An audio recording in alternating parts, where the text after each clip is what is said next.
Hello and welcome to another week, another myNewsWrap edition about the news from the SAP and Microsoft world.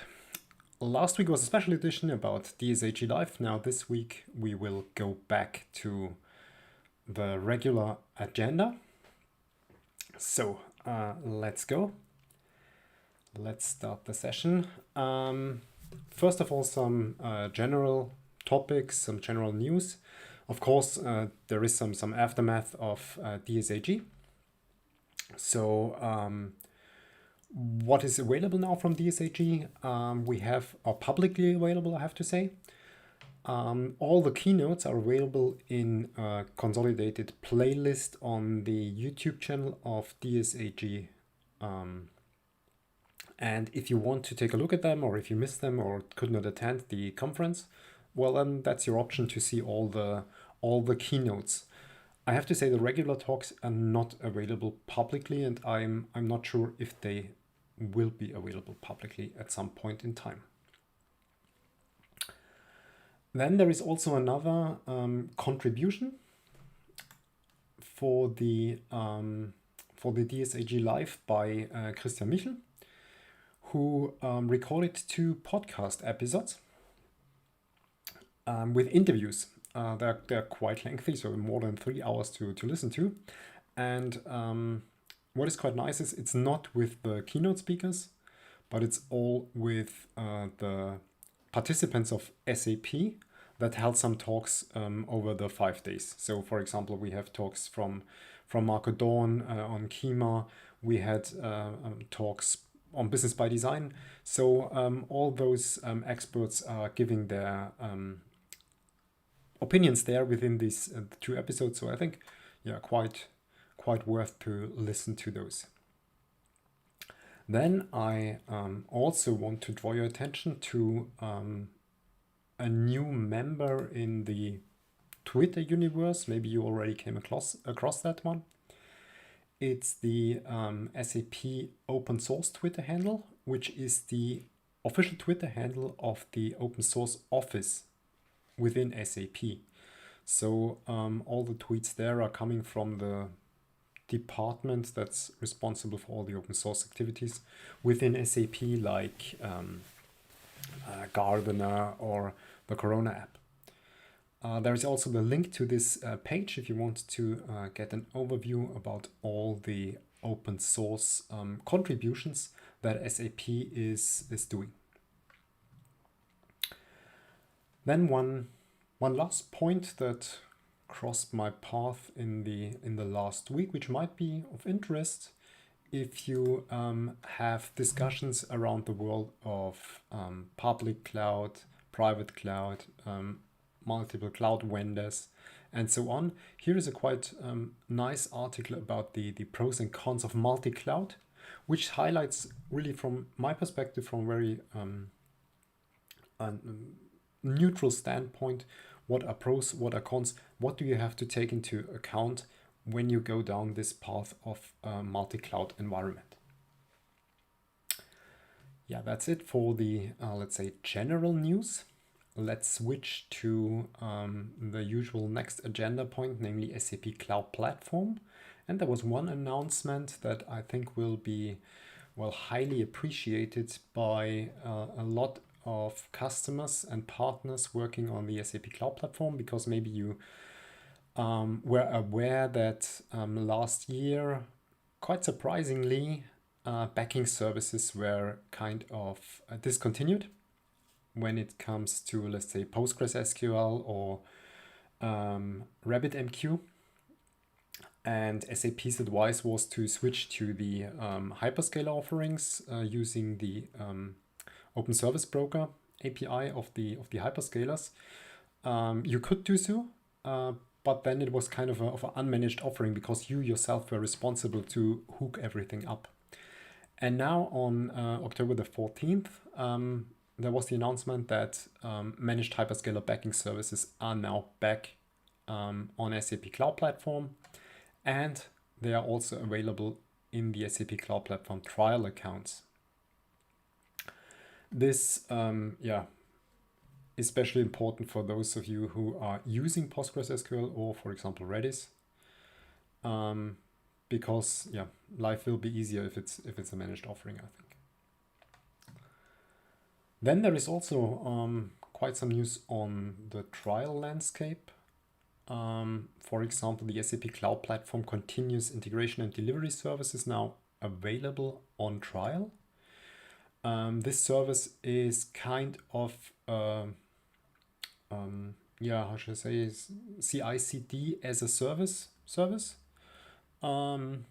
which helps you with some common CI/CD tasks based on a very basic configuration. So you do not have to go into the depth of let's say Jenkins or something like that. You can stay on top of that, and you can also try it out on a trial. I think that's quite nice.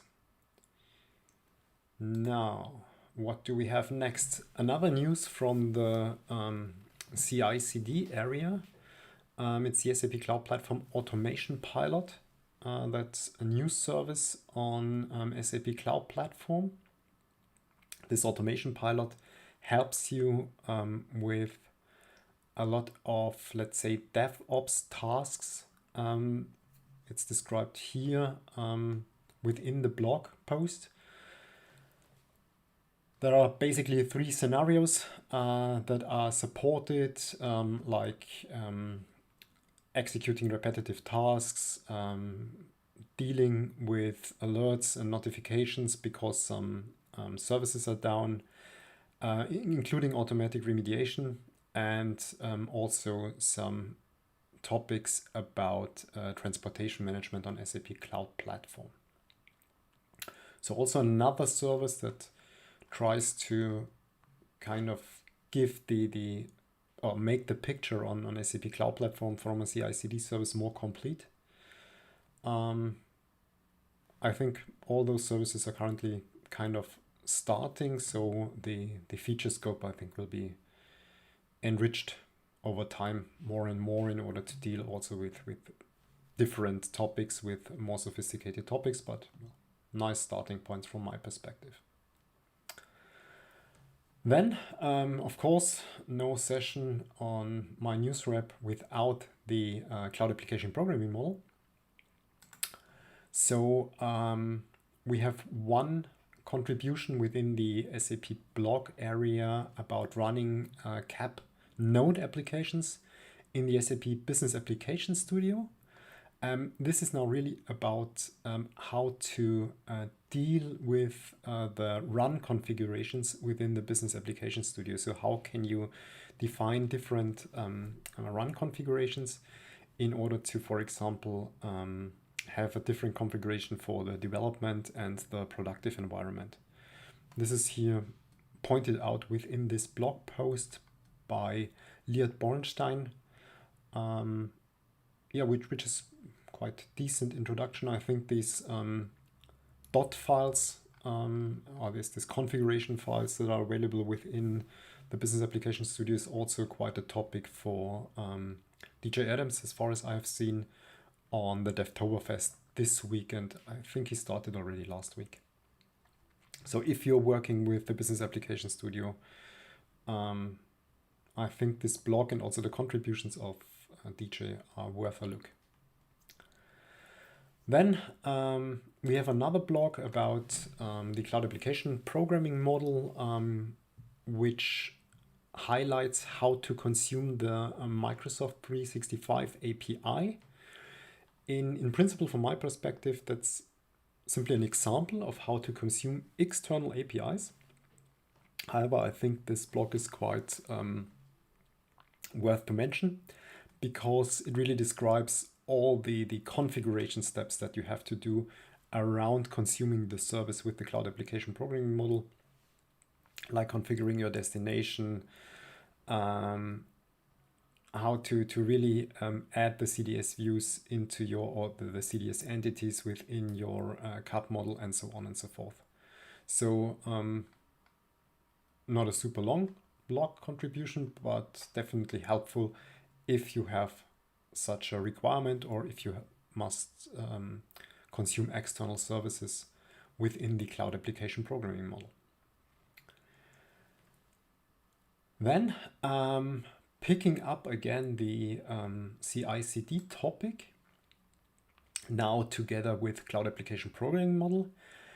On the developers.sap.com area, there is one new tutorial within the tutorial navigator that describes how to build a CI and CD pipeline with the so-called Project Piper, which is the open source project of SAP when it comes to CI/CD.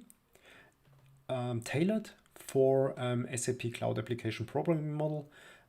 It's like all the tutorials, step-by-step guide that really takes you by your hand and leads you through the different steps. What do you have to do right from the very start on installing the CDS Developer Toolkit down to setting up your CI/CD pipeline,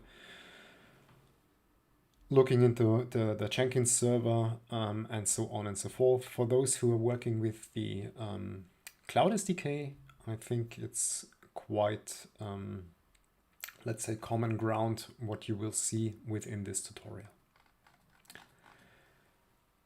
Then let's go to my preferred environment on SAP Cloud Platform. From my perspective, the only real environment. The Kyma environment. There is one blog post about how to deploy Eclipse dirigible, or however one would pronounce that, on the SAP Cloud Platform Kyma environment. As far as I have seen, this Eclipse thingy is another open source cloud platform development IDE. I gave up to really dig into what Eclipse has to offer where, because it's, from my perspective, it's a mess. But this blog is quite interesting because it gives a quite holistic view what you have to do if you deploy containers on SAP Cloud Platform Kyma runtime, including things like securing these deployments so that not everybody can access your endpoints. And this is described within this blog post to a quite extensible way, with all the relevant YAML files that you need in order to make all that stuff available, defining API routes, and so on and so forth. So don't get misled by the title from my perspective, because the generic part of the content is really helpful if you are dealing with the deployment of your containers into the Kyma environment.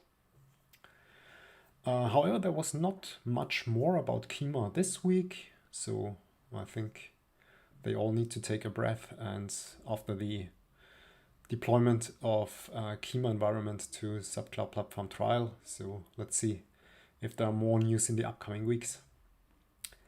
Then from the more general development part on SAP Cloud Platform, there is one FAQ on the ABAP RESTful application programming model that's available, that was released last week, which I think is quite helpful, especially if you want to start, if you have questions. There are also a lot of blog posts and help.sap.com pages linked to that FAQ. So if you are dealing with that part of SAP Cloud Platform, or if you are on a more up-to-date version of S/4HANA on-prem, then I think this is the place to go. By the way, if I read the title correctly, the RAP has already changed its name. It's now the ABAP RESTful application programming model. So I think this application part came new in, but yeah, renaming at SAP is something that's part of the game. Then sticking to the ABAP environment, to Steampunk on SAP Cloud Platform, there is also a blog post about CI/CD tooling for SAP Cloud Platform. When I saw the title, I was quite surprised what this will bring. And basically what the content of this blog is giving you an insight what's available from an API perspective with respect to the Git-enabled transport system, GCTS. And ATC APIs, so ABAP Test Cockpit APIs, in order to implement at least, let's say, a background execution of the ATC based on commits within your Git repository. So it's just static code checks. So CI/CD might be a bit a big call out within the title, but I think it's right step in the right direction. You will also see that it's basically just executing ATC mainly within a Jenkins CI/CD environment.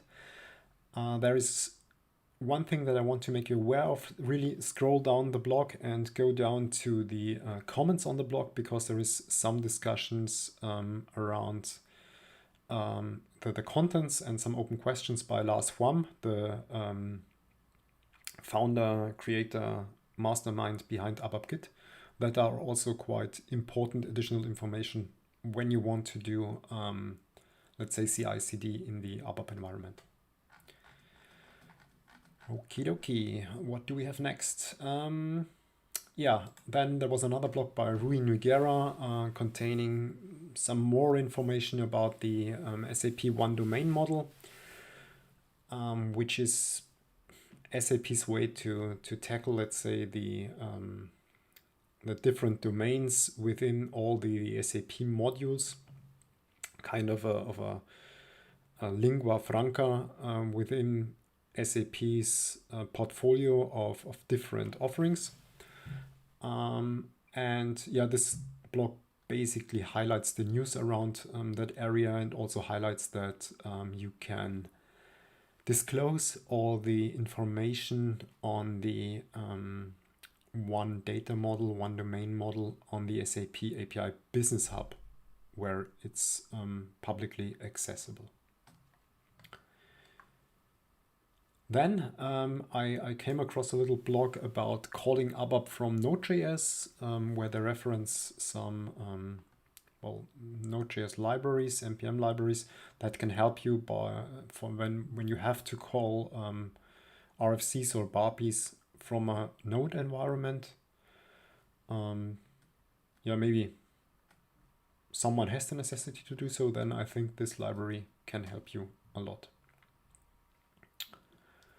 And last but not least, one blog by Marius Obert within his series of Cloud Native Lab. So it's the second blog within the series.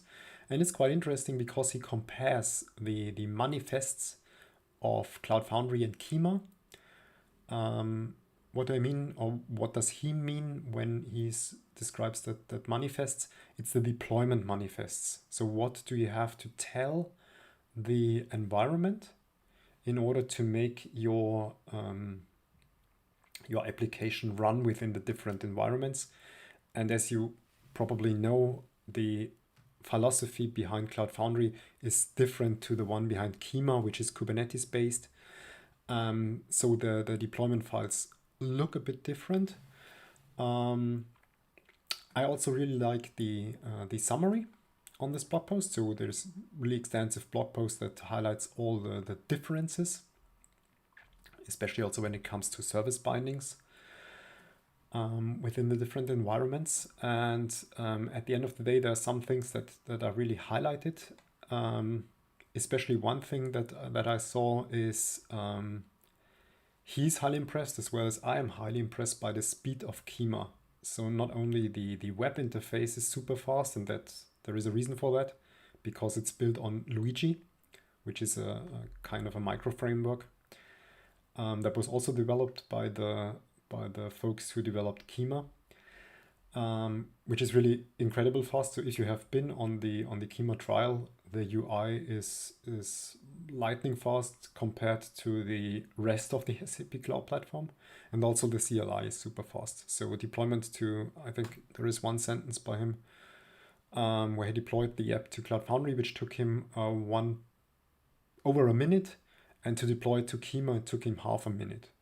So yeah, there's quite some discussion now going on. What is the go-to environment in the future? Is it Cloud Foundry? Is it Kyma? And yeah, I'm a bit biased, but I would say Kyma is definitely worth a look. Especially when you see those numbers and when you see the and also feel the experience on the Kyma environment. So it's really one of the best things that SAP released for developers in the last years. Then picking up the cloud native topic of this blog post by Marius, there is also a new video series on the, let's say, corresponding Microsoft channel. I already highlighted that cloud native community blog by Microsoft in one of the previous episodes. And there is now a new format, which is the Cloud Native Club, where on a more or less regular basis, once in a month, there will be some video contributions. The first one will be on the 28th of October on the distributed application runtime called DAPR. I also mentioned that one in one of the previous episodes, in several of the previous episodes, and we will also have some points on that one within this episode. So I think definitely worth watching. Then to the real Microsoft part of the house and to my beloved functions. I want to highlight one blog post that was published on DevTO about a Docker container on or Docker container with Azure Functions implemented in Python that is also using OCR functionality, OCR library within Python, and developing the Azure function with Python and then deploying it as a Docker image. So as I'm not getting tired to say, Azure functions are completely agnostic from the environment. So you can deploy them to any Kubernetes cluster. You can deploy them to the Azure function environment, of course. This blog is another example for the, from my perspective, the power of Azure functions, as you can containerize them and put them on basically every environment that can run containers. Within this context, there is also a new video released on channel 9, which is one of the many channels that Microsoft has for news for developers. And there is one series that's called On .NET, which, as the title says, focuses usually on .NET topics. But this time, Jeff Holland, product manager of Azure Functions, was there, and he presented the auto-scaling Kubernetes workloads called KIDA, which is also a sandbox project within the Cloud Native Foundation. And well, this is very important if you want to run functions within Kubernetes, because this complements the auto-scaling functionality of Kubernetes with a more event-driven way of scaling things. Quite nice 20-minute video. Highly recommend it to watch that. Then I would like to draw your attention to another video published by Microsoft on the Power Platform channel, and that's about how to build and publish Power Virtual Agents and integrate them in Microsoft Teams. From my perspective, also a topic that's quite interesting for SAP developers, as all the worlds are growing more together, and especially the integration into Microsoft Teams with chatbots and blending that with SAP information is something that's probably a topic at a lot of customers in the future. So if you want to get an impression, a very short impression, it's just a 2-minute video, how things work there with this Power Platform, take a look at that one. Then also quite interesting news for people who are developing on the Azure platform and using Azure Key Vault, which is the secret key store on Azure. It's a quite central part usually within the development of applications, because this is your store of secrets. You can reference them from different services, those keys, and you manage them within the Key Vault. So you have one central repository. And up to now, it was not really possible to react on changes within Key Vault in an automatic manner. And now Azure Key Vault got integration, a native integration with the Event Grid service on Azure, which basically means that you can now publish events from Azure Key Vault, put them into Event Grid and consume them via the usual ways, Logic Apps, Azure Functions, whatsoever, in order to automatically handle actions within there and automate all your operation processes. So I think that's quite worth a note if you are around that area. Then we had DAPR before in the Cloud Native club format. I switched back to DAPR. That was also a very cool video. If you have not yet get into touch with DAPR, would like to see something, what is DAPR, how can that help you, then I would recommend this video, also on the .NET show.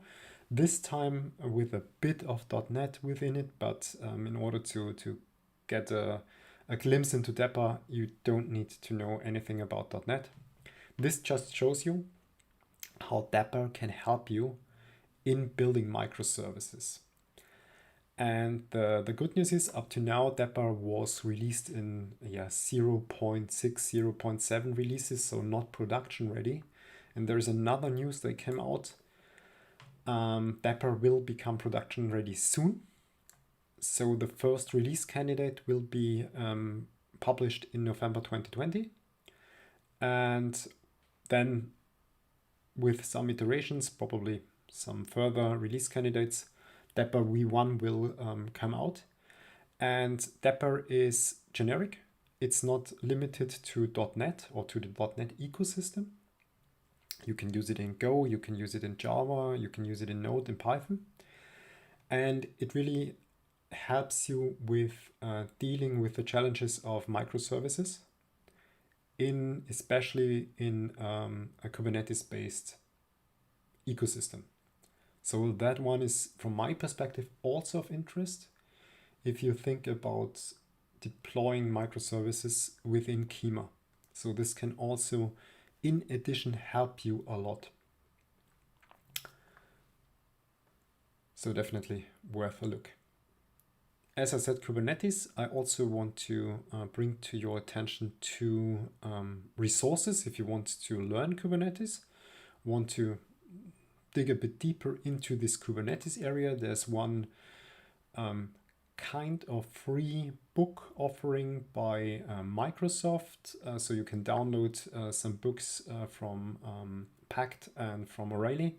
The only price you have to pay is to enter your personal data in there, and then you get the download link and you can download 3 books, 3 ebooks, which might be quite handy if you want to make your hands dirty with Kubernetes, especially within the Azure universe. And then there is another, from my perspective, highly appreciated initiative by Pavan Belagati, who published a really nice document on Kubernetes within his Google Docs folder, and gave that to public. So you now have publicly available short and crisp description about Kubernetes, how it works, how you set it up, a bit about security, and so on. So really cool community action by Pavan. Then, as usual, we had SAP, we had Microsoft now. Let's see where both worlds meet. It was also a bit quiet in that area, but there was one contribution on LinkedIn that I have linked within the show notes, dealing with robotic process automation and the corresponding playbook on SAP GUI automation with Power Automate. Now there is one thing, up to now Power Automate was not really capable of automating SAP GUI. It was really a pain to do that. Now, due to the acquisition of another company and renaming of the product, which is now called Power Automate Desktop, robotic process automation with Power Automate is easier and finally possible. So if you have to work in that area, take a look at that option. Take a look at this small post about robotic process automation with the Power Platform.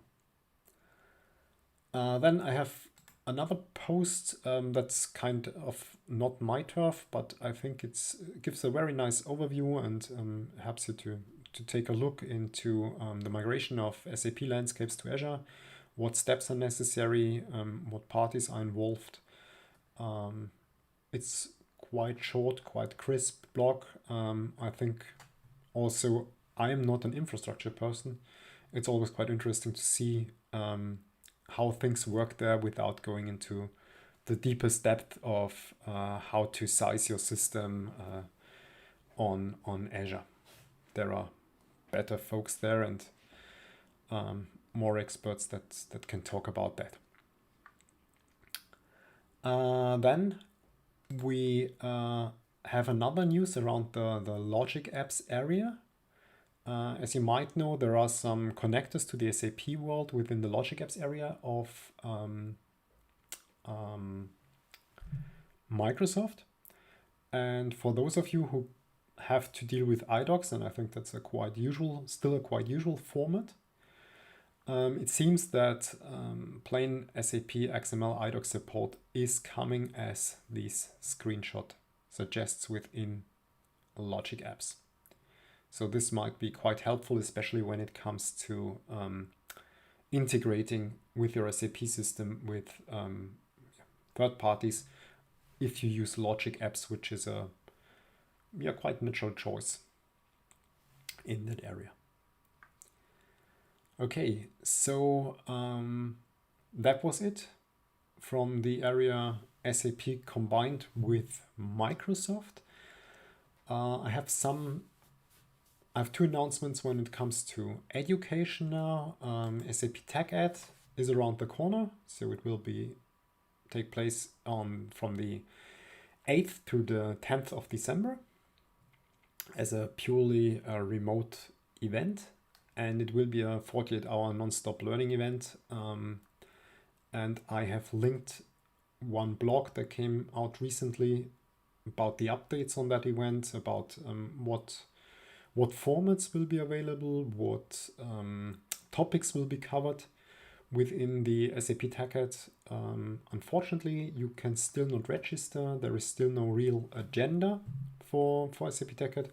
But if you want to get a small update, if you want to see what to expect, at least at a rough level, then this blog is your place to be. And of course, as every month, there is the Azure Functions Live, the monthly format of the product management of Azure Functions. And Chef Holland really is now, fallen in love with nice intros of the Azure Functions, and now based on the Halloween that is coming up, he correspondingly branded this session in a more Halloween manner. So it's taking place at the 28th of October.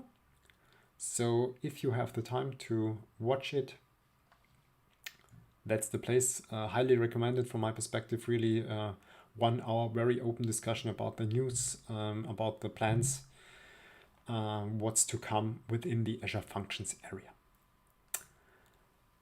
Yeah, so finally finished for today. I just have 3 more things about productivity. There is one extension that came out for Visual Studio Code, which is bringing the browser developer tools, so the things that you get when you press F12, to Visual Studio Code. That's, I think, quite nice for those of us who do UI development. So yeah, Windows blog referenced within my show notes if you're interested in that. Then, of course, there is also some news about Windows Terminal, where 1.3 is out now, I think, since a few weeks. And there is one blog about tips and tricks, how to set up Windows Terminal, how you can customize it, typical shortcuts, how you want to split your windows, and so on and so forth. From my perspective, super helpful when you start with Windows Terminal. And I hope you are on a Windows version that allows to deploy that. That's sometimes an issue with corporate laptops or corporate, let's say, devices, because there is a quite conservative way how to deal with Windows images. Windows Terminal is available since 1909, if I'm not mistaken. And then there is another cool document that's available since quite some time, but somehow this passed my Twitter timeline this week. It's about how to set up development environment on Windows 10 for different development styles, environments, ecosystems, like Node.js, like Python, like C#, of course, how to get started with Docker Desktop for Windows, and so on and so forth. It's a really nice wrap up of all the things that can help you. There is also, for those of you who want to make the transition from Mac to Windows, little support in there. So for all the Mac users who want to go to Windows, here you go. And there's also one second aspect why I highlighted that. So if somebody of SAP is listening to that, who is working in the area of, let's say, Business Application Studio, perhaps something like that might be quite helpful for your users to get started with Business Application Studio if you're working with UI5, if you're working with CAP, and so on and so forth. So I think such a concise gathering of all the information, how to set up your environment, not being spread about hundreds of blog posts, is quite helpful. And before finishing this session, I want to draw your attention to one more person you should follow if you are working in the area of Azure, and that's Gwyneth Pena. She is a Microsoft MVP, and she has really a great YouTube channel with a lot of learning content all around Azure, serverless, C#. Now she's tapping more into the Blazor topic. It's always, often it's a study stream, so you follow along how she taps into topics.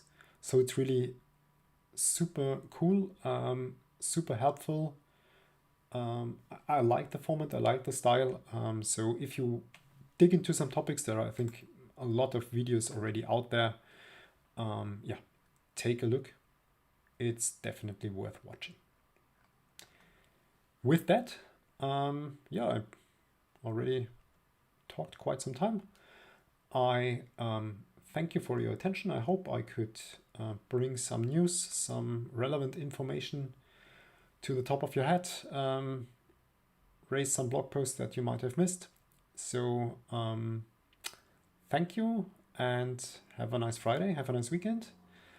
I see you again next week at myNewsWrap. Bye.